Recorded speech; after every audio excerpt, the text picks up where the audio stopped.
birthday and celebrating my health and celebrating Africa through music. So, my dear friends, my journalists, my beautiful brothers and sisters, let the world know that Joseph is alright and Joseph is going to showcase that on Sunday. I came along with my band. When I say the band, we mean it's not going to be joking. It's going to be really exceptional. I came with my brother Weasel.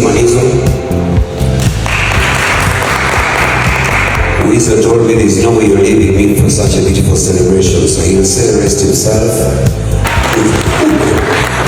You see, the love flows automatically. Thank you so much, brother, and everybody for sparing your time to come and tell my brothers and sisters that I'm in the city to entertain them tomorrow at Kigali Universe.